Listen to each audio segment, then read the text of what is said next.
Talk, Jesus of Nazareth. Was he real? The founder of the Christian religion and arguably the most recognized image across the planet. Billions of Christians have faith that he existed and follow his teachings. But today we are going to ask if there is any hard proof. We are going to look for more than written stories and religious texts. We are going to see what artifacts can be found. Are there any pieces of hard evidence? We know many churches are built and founded around religious relics that they hold, and that they say these are proof of the divine. However, most of these relics do not directly link to Jesus Christ, but saints and other religious figures. There are, however, a small number that do. These shall be the pieces of evidence we look into today. Probably the best known relic of and claimed evidence for Jesus Christ's time on earth comes from his death. The Shroud of Turin is claimed to be the shroud which was laid over the body of Christ after his death. A large piece of cloth that holds an image of a crucified man's body imprinted in blood onto the very material. The material has been kept in Turin, Italy since 1578 and is a source of controversy. The first recorded exhibition of the cloth was in France in 1357, and the object was immediately venerated by the masses. However, it appeared in an age of unparalleled relic mongering and forgery, and if real, it lacked any documentation to show its whereabouts for the previous 1,300 years. But what about modern science? Can that prove the shroud to be genuine? Many investigations have taken place over the years. The advent of photography provided the first proof of the cloth's validity for many. The first pictures snapped in 1898 are said to have revealed more details that were not able to be seen by the naked eye. These include a more detailed face and deeper blood staining and detailed patterning in wounds on the body. Today these effects can be attributed to the cameras that were used at that time. The ability of these cameras to catch an accurate image was not that good. They often created an over or underexposed image, so these famous pictures are not so reliable. But we do have more modern investigations. Yves Delage, a professor of comparative anatomy, scrutinized the shroud in 1900. The image was found to be anatomically flawless down to the minor details. The characteristic features of rigor mortis, wounds, and blood flow provided conclusive evidence to the anatomist that the image was formed by direct contact with a corpse. Delage, an agnostic, declared them a bundle of imposing probabilities and concluded that the shroud figure was indeed Christ. The shroud was then again tested, this time by an 11-member commission. This began in 1969 and lasted until 1973. Their job was not to validate the cloth, but find the best way to preserve it. Testing for authenticity occurred again in 1978. The Shroud of Turin research project was formed with the goal to prove or disprove the shroud once and for all. Samples of pollen were collected from the shroud and used to identify where the shroud had been, and did show that at one point in its history it had been in the Dead Sea area.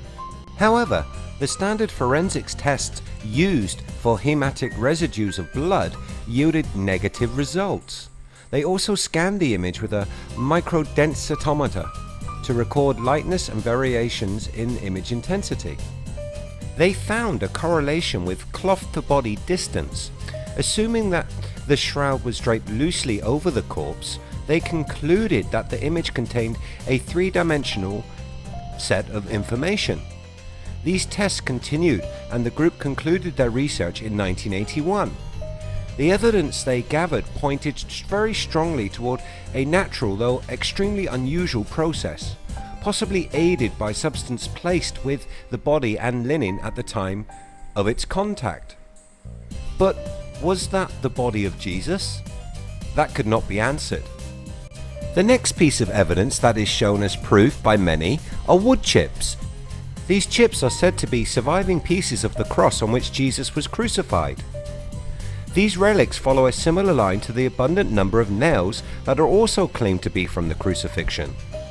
It is said that there are enough wood chips from the true cross, the cross on which Jesus was crucified, scattered across Europe to fill a ship. The 16th century theologian John Calvin said, "There is no abbey so poor as not to have a specimen.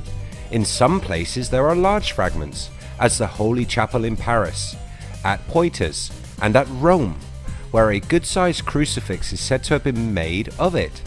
In brief, if all the pieces that could be found were collected together, they would make a big shipload, yet the gospel testifies that a single man was able to carry it. So this, as evidence, is unreliable at best, and would not prove directly that Jesus existed, only that a wooden cross did. But how about the nails? They were mentioned. Maybe they are a little bit more reliable. A man named Simcha Jacobucci claims 2 nails allegedly discovered in a 2,000-year-old tomb in Jerusalem are evidence that once a man was nailed to a cross, and that man was in fact Jesus of Nazareth. Why? Because the tomb in which the nails were found is believed by some to be that of the Jewish high priest Caiaphas, who presided over the trial of Jesus in the New Testament. In their coverage of the film featuring Simcha, Reuters reported that most experts and scholars contacted dismissed the filmmaker's case as far-fetched and called it all a publicity stunt. Though only 3 or 4 nails, the exact number is up for debate, were supposed to have pinned Christ to the cross, in 1911 30 nails were being venerated in treasuries across Europe. So, once again, we have a surplus of evidence and still no definitive proof. Maybe this one will do it. Again, a little circumstantial, which seems to be becoming the norm, Christ's crown of thorns. Many Christians believe the thorny crown, an instrument of torture, still exist today. Pieces are scattered across Europe. One near complete crown is housed in the Notre Dame Cathedral in Paris. The documented history of Notre Dame's crown of thorns goes back at least 16 centuries, an impressive provenance, but it doesn't quite trace back to AD 30. Another problem is that Notre Dame's crown is a circlet of brush and is completely devoid of thorns. I think that we must discount this as evidence due to the fact that it does not match with popular descriptions of the crown of thorns mentioned in Christian literature. There must be something more concrete. We don't have enough evidence to present a solid case. If this were in a court of law, we wouldn't have a case. Let's get back to science. Archaeology must have found evidence. What can they provide to help us answer this question?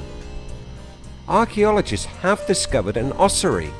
This new artifact, a medium-sized box in which human bones were placed for permanent burial after the flesh had decayed away.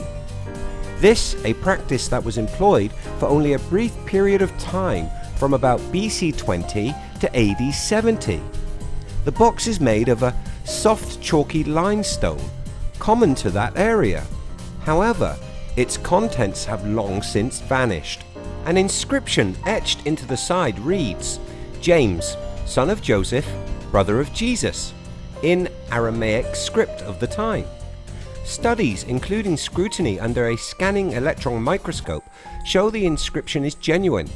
The patina or oxidized surface equally covers both box and the interior of the etched letters.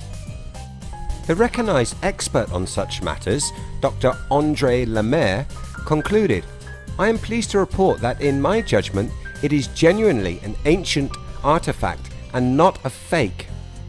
But yet again some doubt can be cast.